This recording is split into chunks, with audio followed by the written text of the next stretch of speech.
ہمارے بر صغیر میں انسانوں کو خدا بنا دیا ہے لوگوں نے، تو جس نے ان کو پیدا کیا اس کو چھوڑ کر ان پر توکل کیے بیٹھے ہیں، جن کو زندگی بھی اللہ نے دی اور پیدا بھی اللہ نے کیا اور موت بھی اللہ نے دی اور موت کے بعد اٹھانے والا بھی ان کو اللہ ہے، تو اس سے کیوں نہ مانگیں؟ تو اس لیے آپ نے فرمایا کہ یہ سب سے اعلیٰ دو چیزیں ہیں جو اللہ نے انسان کو عطا فرمائی ہیں، اللہ پر توکل و توکل علی الحی الذی لا یموت۔ کیا آیت ہے! اس پر توکل کر جو ہمیشہ زندہ ہے اور موت سے پاک ہے، سب کی نفی کرتے چونکہ باقی سب پر تو موت ہے۔ وتوکل علی الحی، توکل علی اللہ نہیں کہا، وتوکل علی الحی، زندہ پہ توکل کر۔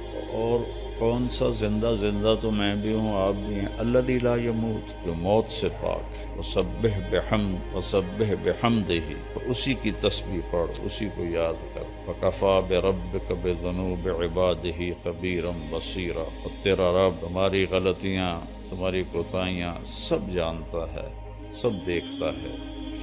تو یقین ایسی دولت ہے کہ جو انسان کو انسانوں سے بے نیاز کر دیتا ہے اور اس کی نظر اللہ پر اور اس کے خزانوں پر چلی جاتی ہے، تو وہ آزاد ہو جاتا ہے۔ جس کا یہ ہو کہ فلاں میری مدد کرے گا، فلاں میری مدد کرے گا، کوئی زندہ کو پکار رہے ہیں، کوئی مردہ کو پکار رہے ہیں، تو اس آیت میں ان سب کی اللہ نفی کر رہا ہے۔ اسی پر بھروسہ کر جو موت سے پاک، زندہ ہے اور موت سے پاک۔ تو اس میں آدم علیہ السلام کی نسل میں جتنے آ گئے، جس مرتبے کے آ گئے، سب کی نفی ہو گئی۔ پھر اللہ کا یقین ایسی دولت ہے کہ براہ راست اللہ کے خزانوں سے اس کا رابطہ ہو جاتا ہے۔ اس کو کسی پیر فقیر کو نہیں پکارنا پڑتا، وہ جو پیروں فقیروں کو دیتا ہے وہ اس کے ساتھ جڑ جاتا ہے۔ اللہ ہی ایک ایسی ذات ہے جس کے خزانوں کی انتہا کوئی نہیں۔ باقی جس نے بھی دینا ہے تو کہیں سے لے کے ہی دینا ہے۔ اللہ وہ ہے جس کو دینے کے لیے کہیں سے لینا نہیں پڑتا اور کرنے کے لیے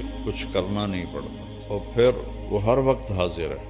اقرب الیہ من حبل الورید، تیری یہ جو رگ ہے اس کو حبل الورید کہتے ہیں، شہرگ، جس کے کٹنے سے موت واقع ہو جاتی ہے۔ اللہ تعالیٰ فرما رہے ہیں یہ دیکھ رہے ہو، یہ تمہاری رگ کتنی قریب ہے، میں اس سے بھی زیادہ تمہارے قریب ہوں۔ اردو میں پکارو، ہندی میں 6010 زبانیں، 6010 زبانیں اس وقت بولی جا رہی، میں نے پڑھا تھا 6010 زبانیں بولی جا رہی، اور ہر زبان کے حروف، الفاظ الگ الگ، تو اللہ سب کی سنتا ہے، سب کی سمجھتا ہے۔ 7 ارب انسان ہیں یا 8 ارب، سارے کٹھے مل کے بھی اللہ کو پکاریں اور مانگیں تو لا یشغلہ سمع عن سمع ولا یلہیہ قول عن قول، کہ اس کو کسی جگہ بھی یہ مشکل نہیں پڑتی کہ ایس کی آنکھیں ہے، ایس کی آنکھیں ہے۔ یہاں 2 آدمی بات کرنے لگ جائیں تو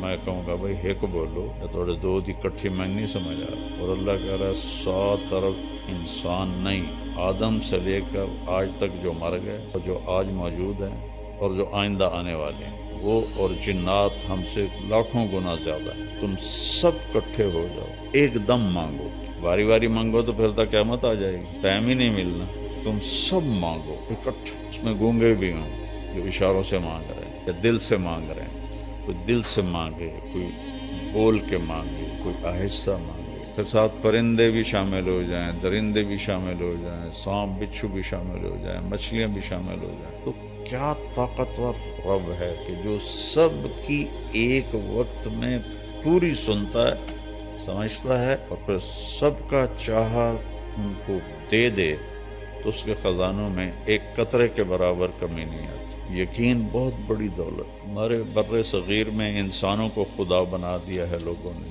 تو جس نے ان کو پیدا کیا اس کو چھوڑ کر ان پر توکل کیے بیٹھے ہیں، جن کو زندگی بھی اللہ نے دی اور پیدا بھی اللہ نے کیا اور موت بھی اللہ نے دی اور موت کے بعد اٹھانے والا بھی ان کو اللہ ہے، تو اس سے کیوں نہ مانگیں؟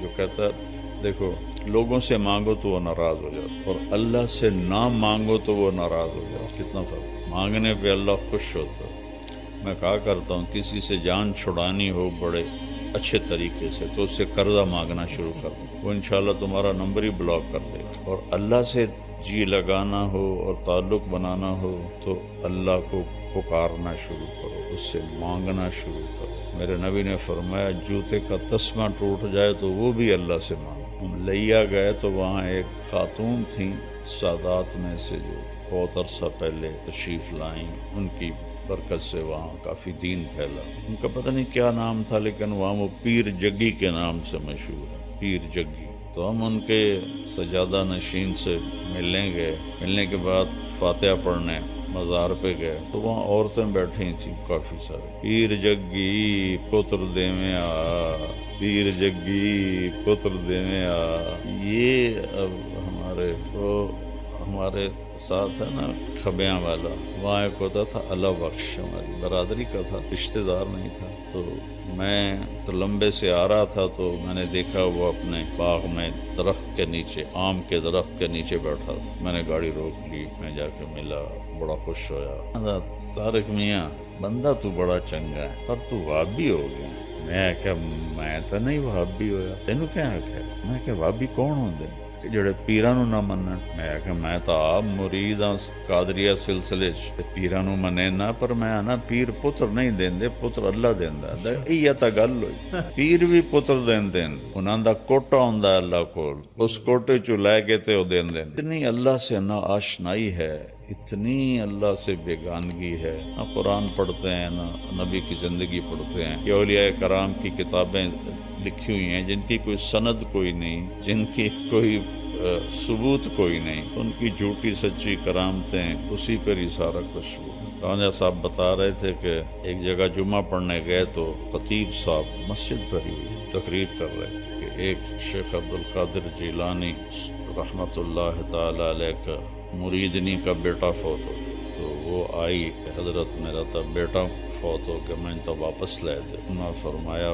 بی بی جڑا مر جاوے وہ واپس نہیں ہوں۔ لیکن نہیں تسی کر سکتے ہو، میں نے واپس لیا دو میرا بیٹا۔ پیر شیخ عبدالقادر جیلانی رحمۃ اللہ علیہ نے نظر دوڑائی تو اسرائیل چوتھے آسمان پہ پہنچ گیا، پیچھے سے وہ پہنچے گا، اسرائیل میرے مرید دی روح واپس کر۔ کیا جڑا گتھلا ہے نا ایسے ڈھیر ساریاں روحاں قبض ہیں، مینوں کیا پتہ کیڑا تھوڑا مرید ہے۔ میں کہ اوے اسرائیل آج میرے مرید دے توفیل سب زندہ ہون گے، تو گتھلی کھول دیتی، سارے زندہ ہو گئے۔ جہاں ایسے خطیب بات کر رہے ہیں لوگ سبحان اللہ کہیں، کہاں گیا ایمان، کہاں گیا یقین؟ اس لیے اللہ کے نبی نے کہا کہ یقین سے بڑھ کر اللہ نے کوئی نعمت نہیں دی، عافیت سے بڑھ کر اللہ نے کوئی نعمت نہیں دی۔